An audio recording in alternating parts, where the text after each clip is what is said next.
Bonsoir à tous et à tous, bonsoir à tous les suiveurs et à tous les inconditionnels de Grégoire, Omnisport, donc Ganendia, Warul Tit, Warul Ragal, supporter Barça, Warul Tit, Warul Ragal, donc le Barça actuellement, la meilleure équipe au monde, 145e but de la saison pour l'FC Barcelone. Bon, ça montre que le Barça actuellement, ils sont injouables. Moi, souvent, c'est dans le Barça.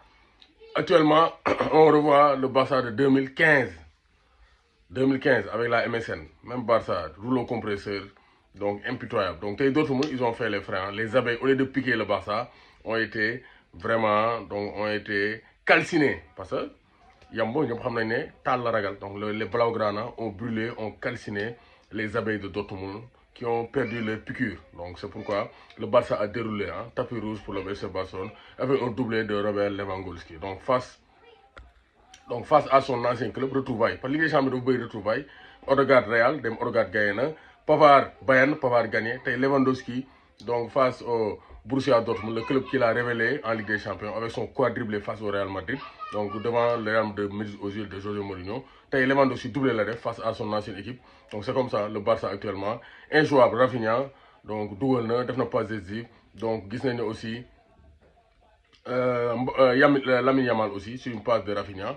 Perte de balle de Dortmund. Donc le quatrième but est révélateur. Dortmund a perdu ses moyens parce que Barça rythme bi leen indil.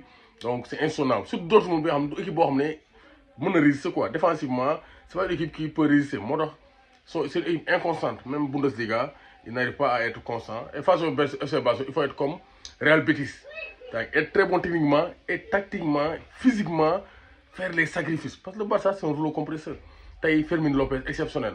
Rôle bi mu joué entre Pedri, De Jong et les trios en attaque, donc Fermin Lopez, il a été exceptionnel. Toujours boy bi dafa am palette. Boy bi dafa am palette de jeu bi comme moom Dani Olmo. Vraiment deux jours yi nga xamante ne sur Fermin moo gën a am vitesse nag. Olmo moo gën a nekk joueur de rupture mais boy bi moo ko ëpp vitesse moom décalage centre décalage il casse en profondeur passe en retrait vraiment Fermin Lopez il confirme tous les ans. Moo tax Barça dafa nekk rouleau compresseur parce que banc bi dafa baax léegi. Donc gis nañ banc bi ñoom Eric Garcia dugg voilà donc ñoom Ferran Torres gis nañ aussi le retour de Ansu Fati depuis le 4 janvier joué.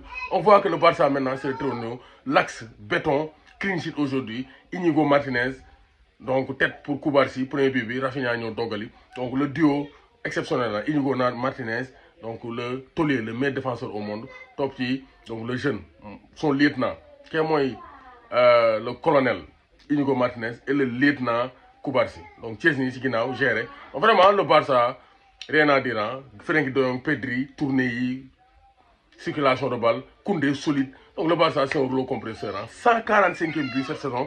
Donc le Barça s'impose logiquement face donc au Borussia Dortmund. Il n'y a pas eu de surprise. 4 buts à 0. Le Barça a donc 9 orteils. Voilà.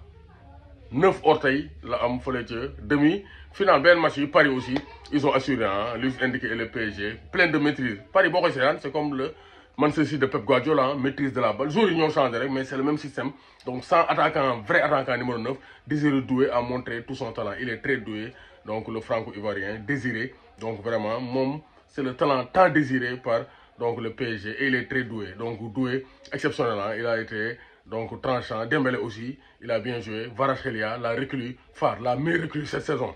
D'habitude Paris day jënd joueur ne problème mais booy janvier la ñëw c'est depuis lors exceptionnel. C'est un joueur de très haut niveau. Visca Kvaratskhelia il marche sur les pas de Kaka Khaladze géorgien je pense dernier géorgien bi gagné Ligue des Champions.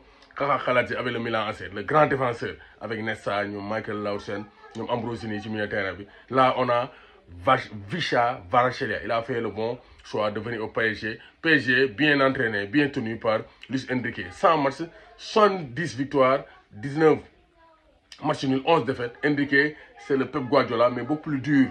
Moins insistant côté, donc moins exigeant quoi. Mais c'est le même système. C'est la même maîtrise. Vitinha, Joao Neves.